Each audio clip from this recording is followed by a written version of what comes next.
Good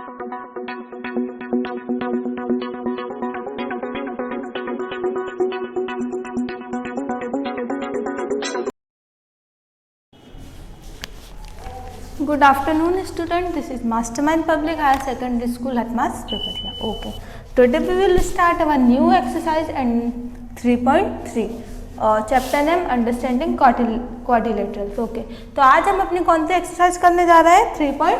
okay, और हमारे chapter का नाम क्या है अंडरस्टैंडिंग क्वाड्रिलेटरल्स. तो है our first question is given a parallelogram ABC. एक पैरालेलोग्राम दिया गया है, ठीक है. ये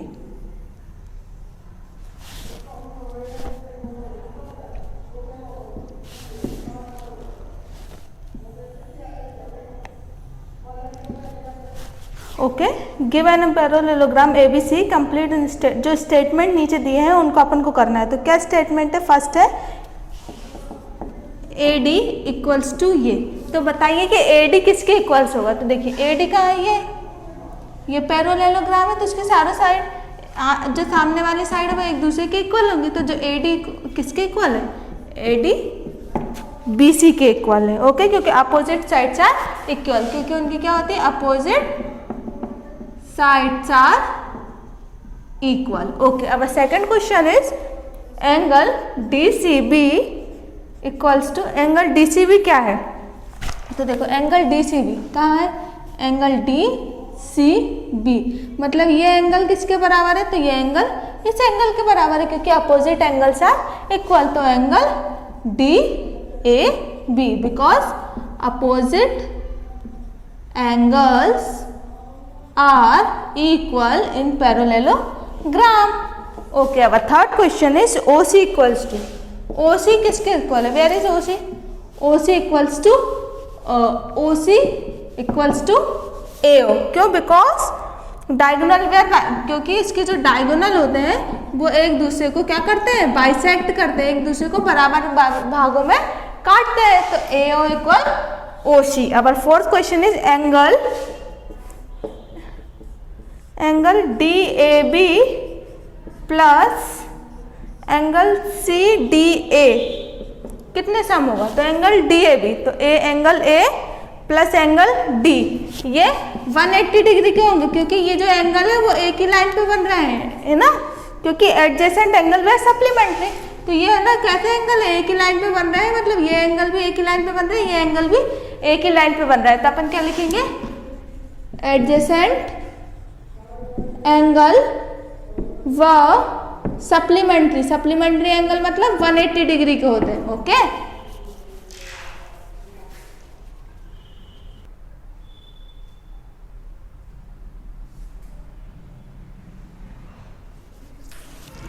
here our second question is consider the following parallelogram और find the value of XYZ. जैसे कि ये पैरेललोग्राम दिया हुआ है, ये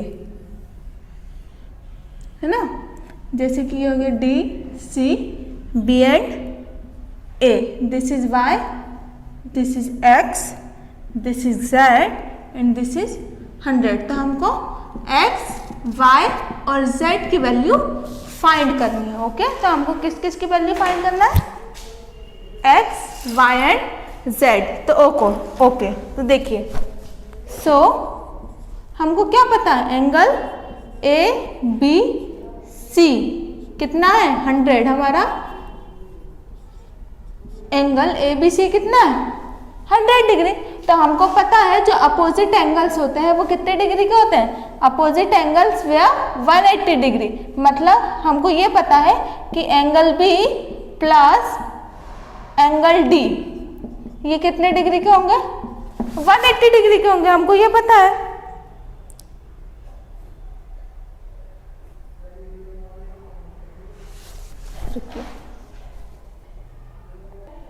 हमको पता है कि जो अपोजिट एंगल्स होते हैं वो इक्वल होते हैं. हमको ये पता है कि एंगल भी किसके इक्वल होगा? एंगल D के. तो एंगल B हमारा कितना है? 100. तो हमारा एंगल D मतलब एंगल Y भी कितना हो जाएगा? 100. तो हमको इससे क्या पता चल गया कि हमारा जो एंगल Y है वो कितना है? 100, क्योंकि अपोजिट एंगल्स वर इक्वल. क्योंकि जो अपोजिट एंगल्स होते हैं वो इक्वल होते हैं। तो हमको इधर y की वैल्यू फाइंड हो गई। अब हम किसकी वैल्यू फाइंड करेंगे जी, अब हम x की वैल्यू फाइंड करेंगे। तो अब हमको पता है ये कितने डिग्री का है, 100 डिग्री का। अब आपको पता है ये कैसा एंगल है, ये एडजेसेंट एंगल है, मतलब एक ही लाइन पे बने हुए एंगल है। मतलब हमको ये पता है कि एंगल y और एंगल x कितने डिग्री के होंगे, 180 डिग्री के होंगे। ठीक है, तो हमको एंगल y पता है 100, एंगल x हमको नहीं पता, इजिकल्स टू 180। तो हम यहाँ से एंगल x की वैल्यू फाइंड कर लेंगे। ये 100 यहाँ के माइनस में हो जाएगा, तो हमारा एंगल x कितना हो गया, 80। तो हमारा एंगल x कितना हो गया, 80। एक ही लाइन पे बने हुए एंगल सेम। और आप देखिए ये अपोजिट एंगल है तो ये 80 हो जाएगा। या आप एडजेसेंट एंगल पे लेंगे तो 180 में से 100 माइनस करेंगे तो 80 आएगा। तो हमको यहाँ सबकी वैल्यू फाउंड हो गई। Okay,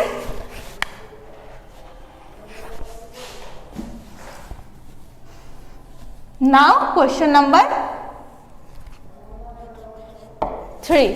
what is our question number, can a quadrilateral ABCD be a parallelogram. इसमें एक क्वाड्रिलेटरल दिया है और बताना है कि वो पैरेललोग्राम है कि नहीं। तो हमारा फर्स्ट क्वेश्चन क्या है, angle T plus angle B equals to 180। क्या पैरेललोग्राम दिया है हमको, ये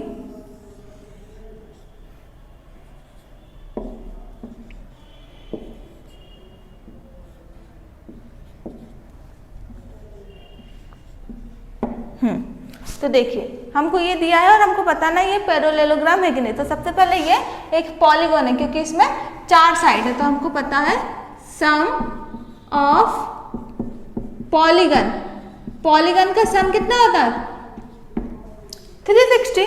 इसका मतलब angle A plus angle B plus angle C plus angle D हमारे कितने डिग्री के होंगे,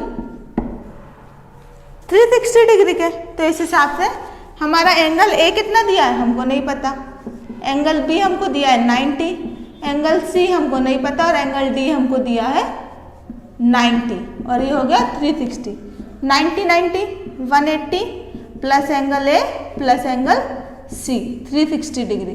तो इधर angle A plus angle C equals to 360 minus 180। तो हमारा angle A plus angle C कितने डिग्री का आ गया, 180 डिग्री का आ गया।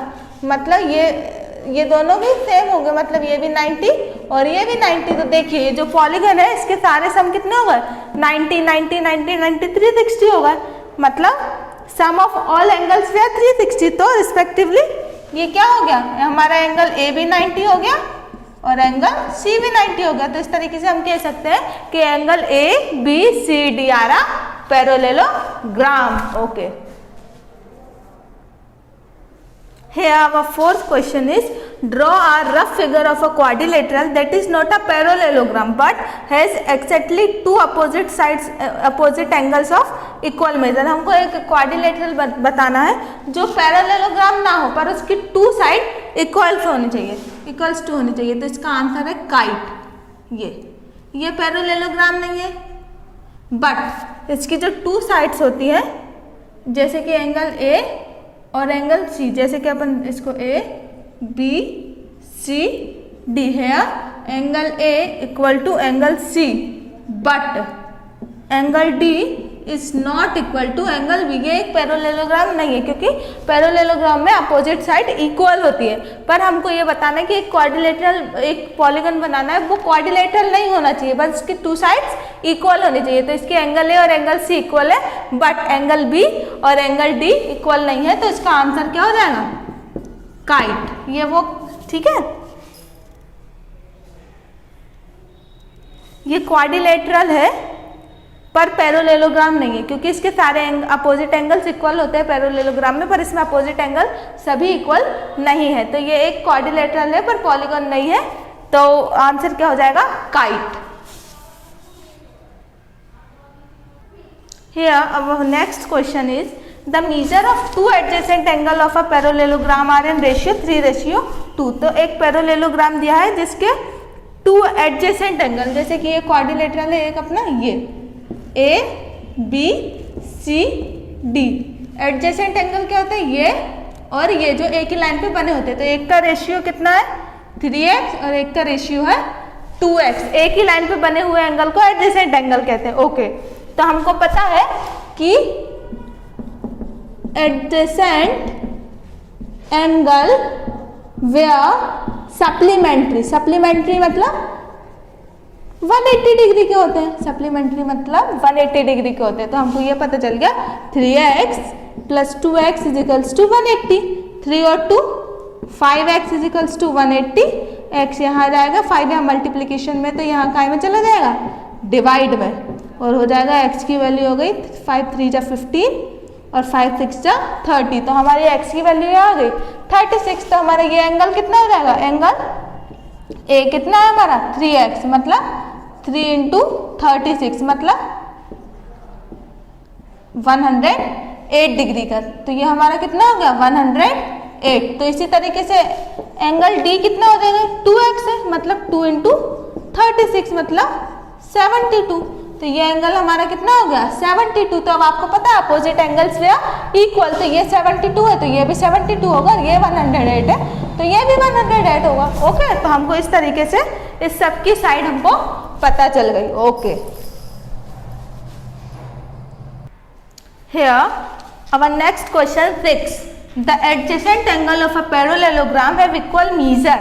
इसमें क्या दिया है, adjacent angle of a parallelogram, जैसे कि ये कुछ भी बना हुआ है, जैसे कि ए बी, ये क्वाड्रिलेटरल बना हुआ है, ठीक है। तो जिसकी एडजेसेंट साइड है, मतलब एक ही लाइन पे बने हुए जो एंगल है वो कैसे है, इक्वल। इसमें बोले गए हैं the adjacent angle of a parallelogram have equal measure. Okay, find the measure of each of the angle in a parallelogram. तो हम लेंगे let A B C D be a parallelogram. तो आप इसको क्या मान लीजिए, पैरेललोग्राम। ओके, तो हमको पता है सम ऑफ एडजेसेंट एंगल 180 डिग्री में बता चुकी हूँ। एंगल जो एडजेसेंट एंगल होते हैं उनका सम कितना होता है 180। तो हमको पता है angle A plus angle B कितना है 180 डिग्री। तो हमको क्या पता चल गया, देखिए एंगल ए और एंगल बी कितने के 180 डिग्री के, क्योंकि एडजेसेंट एंगल है, एक ही लाइन पे बने हुए हैं, तो ये एंगल भी इस एंगल के इक्वल होगा। अब देखिए एंगल ए एंगल बी के इक्वल है, तो हम एंगल ए तो लिखेंगे, पर हम एंगल बी को भी एंगल ए लिख सकते हैं। लिख सकते हैं कि नहीं लिख सकते? तो फिर क्योंकि ये दोनों इक्वल है, जैसे कि 5 + 5 10 होता है और 7 + 3 भी 10 होता है, तो अपन 5 की जगह 7 भी लिख सकते हैं और इस 5 की जगह 3 भी लिख सकते हैं। बात तो एक ही है। तो हमारे क्या हो जाएगा 2 एंगल ए इक्वल्स टू अपना कितना आ गया 180। तो एंगल ए इक्वल्स टू कितना आ गया 90। इसको यहाँ डिवाइड करो तो हमारा एंगल ए कितना आ गया 90 और हमारा एंगल ए 90 आ गया। तो ये भी 90 आ गया, क्योंकि हमको पता था कि एंगल ए और एंगल बी एक दूसरे के इक्वल है। अब देखिए अपोजिट एंगल ये भी 90 और ये अपोजिट एंगल ये भी 90। तो ये क्या होगा, इसके चारों एंगल के सम कितने हो गए 360। और हमको पता है एक क्वाड्रिलेटरल या एक पैरेललोग्राम के सारे सम एंगल्स का सम कितना होता है 360। तो हमको पता चल गया कि क्या है, एक पैरेललोग्राम। ओके, क्वेश्चन नंबर 7 क्या दिया है, द एडजेसेंट फिगर HOPE। हमको एक फिगर दिया गया है, लाइकवाइज HOPE।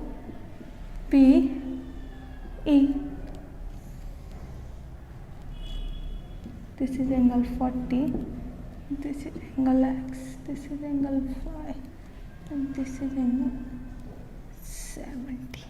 ओके, है ना। The adjacent figure of hope in a parallelogram, find the angle measure X and Y। हमको क्या फाइंड करना है X, Y एंड Z। हमको क्या फाइंड करना है X, Y and Z। Okay, state the property you use them. और आप जो जो प्रॉपर्टी उसमें यूज करेंगे आपको उसके नाम भी लिखने पड़ेंगे। तो सबसे पहले हम Z को फाइंड करते हैं। तो आप बताइए ये एक ही लाइन पे बने हुए एंगल है कि नहीं? एक ही लाइन पे बने हुए एंगल है, तो ये कैसे एंगल है एडजेसेंट एंगल। कैसे एंगल है एडजेसेंट एंगल।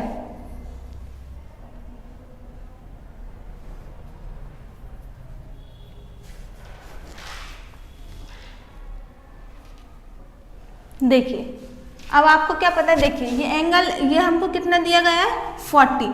तो देखिए ये एंगल इस एंगल के बराबर होगा। तो हमको पता चल गया कि जो हमारा एंगल y है वो 40 डिग्री का है। क्यों?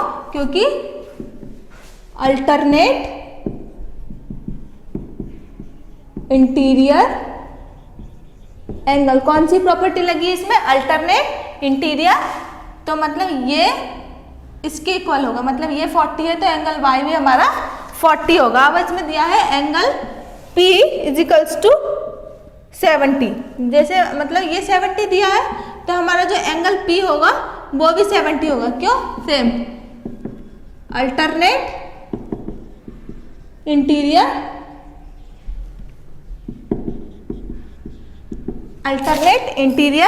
एंगल। अब देखिए हमको पता है angle P plus angle H 70 degree का होगा। क्यों? अपोजिट एंगल्स ऑफ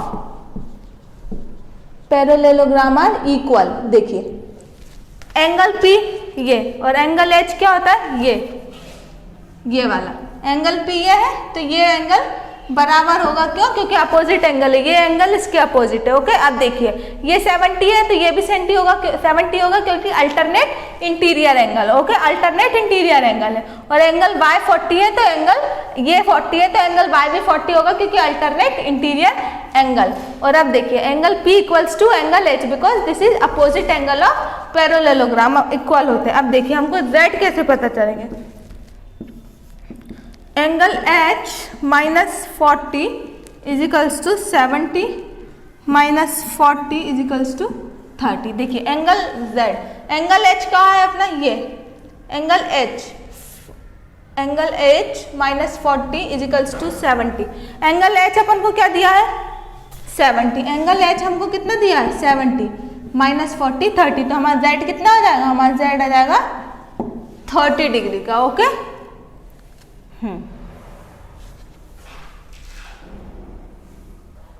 देखिए हमको क्या फाइंड करना है? Angle Z। तब देखिए ये 70 है, ये 40 है, हमको Z फाइंड करना है तो एंगल X इसमें से 40 माइनस कर दीजिए तो आपको एंगल Z पता चल जाएगा, एंगल लाइन। अब देखिए angle H plus X equals to 180 degree. Angle H plus angle X, ये एक कौन सा एंगल है? ये एडजेसेंट एंगल है। Angle H plus angle X, तो ये कितने डिग्री के होंगे? 180 डिग्री के। तो एंगल H हमको कितना दिया है? 70 प्लस X इजिकल्स टू 180। तो X की वैल्यू कितनी आ जाएगी? 180 माइनस 70, तो X की वैल्यू आ जाएगी हमारी 110। तो इधर Y की वैल्यू, Z की वैल्यू हमारी आ गई 30, Z की वैल्यू आ गई 30, X की वैल्यू आ गई 110 और Y की वैल्यू आ गई हमारी 40। ओके,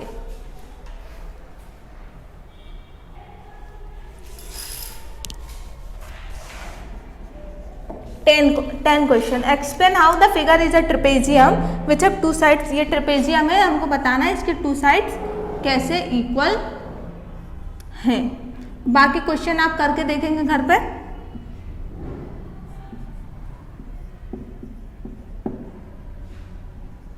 देखिए हमको यहाँ दिया है angle M plus angle L equals to 100 plus 80 equals to 180। कितनी डिग्री के हो गए? 180 डिग्री के। तो देखिए angle M and angle L are adjacent angle. Angle M and angle L adjacent angle है, एक ही लाइन पे बने हुए एंगल है, तो इनका सम कितना होगा? 180 डिग्री के। तो इनके इंटीरियर एंगल ये कितने सम के हो गए? 180 डिग्री के हो गए। अब देखिए के L is parallel to MN। ये जो KL है वो MN के पैरेलल है, मतलब एक ही लाइन में एक दूसरे के पैरेलल है।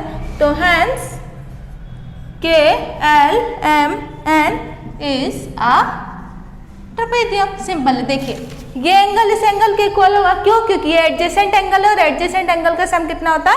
180।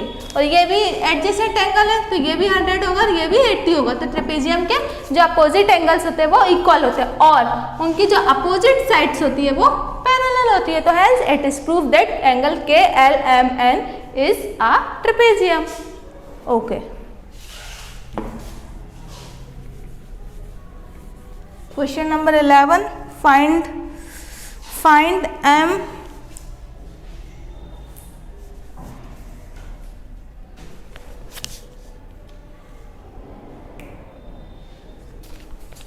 Question number 11, find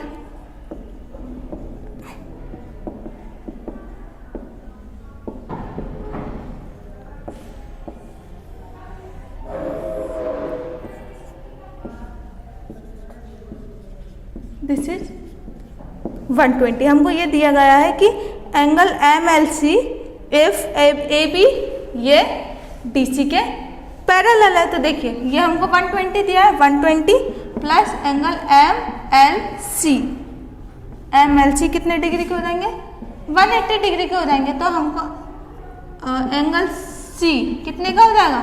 100 minus 180 minus 120 60। तो हमारा एंगल ये कितना हो गया? 60, क्योंकि ये एडजेसेंट एंगल है और एडजेसेंट एंगल पे बने हुए एंगल सप्लीमेंट्री होते हैं। ओके, तो ये हो गया 120। हैंस LC कितना हो गया हमारा? 60 डिग्री का हो गया। तो हमको पता चल गया कि ये AB इसके पैरेलल है और हमको एंगल C फाइंड करना था, तो हमने एंगल C फाइंड कर दिया।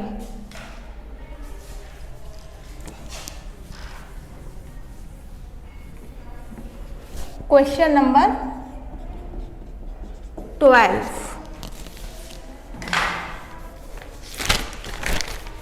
Here find the measure of angle P and angle X is, हाँ ये एक अपन को डायग्राम दिया गया है ये,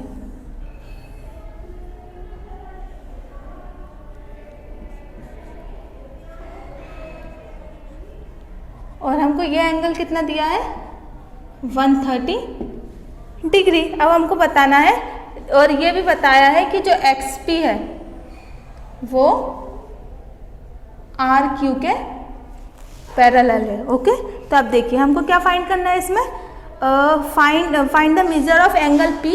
हमको एंगल P फाइंड करना है और एंगल S फाइंड करना है। तो देखिए एंगल P कहाँ है अपना? ये, और एंगल S कहाँ है अपना? ये। तो हमको एंगल P और एंगल S फाइंड करना है। तो अब देखिए एंगल Q और एंगल R कैसे है? एडजेसेंट एंगल है, मतलब angle Q plus angle R हमारे कैसे हैं? एडजेसेंट एंगल है, और एडजेसेंट एंगल है मतलब इनका सम कितना है? 180। तो हम ये लिख सकते हैं angle Q plus angle R equals to 180। तो एंगल Q हमारा 130 है plus angle R equals to 180। तो हमारा एंगल R कितना हो गया? 180 माइनस 130, मतलब हमारा एंगल R हो गया 50। तो हमारा एंगल R कितना हो गया? 50। आपको समझ आया? हमारा एंगल R कितना हो गया? 50, पर हमको एंगल R हमारा 50 होगा। इसी तरीके से हमारा एंगल P भी 50 डिग्री का होगा। क्यों? क्योंकि ये भी एडजेसेंट एंगल पे बना हुआ है, एक ही लाइन पे बना हुआ है, तो ये भी एडजेसेंट एंगल पे बना हुआ है, तो ये भी हमारा 50 होगा। अब आपको पता है इन सबका सम कितना होना चाहिए? 360। तो angle P plus angle Q plus angle R plus angle S, ये हमारा कितने डिग्री का होना चाहिए? 360 डिग्री के। हमको एंगल 50 पता है, एंगल Q 130 पता है, एंगल R 50 पता है, पर एंगल C नहीं पता, तो आप इसको निकाल लेंगे। 130, 180, 230 प्लस एंगल 360। तो 360 माइनस 230 कितना जाएगा? वेट,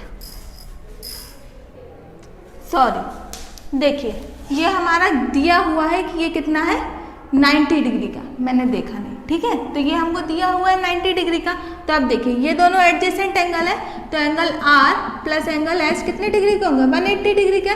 एंगल R हमको पता है 90, एंगल S हमारा 180, तो एंगल S हमारा कितना हो जाएगा? 180 माइनस 90, तो हमारा एंगल S कितना फाइंड हो गया?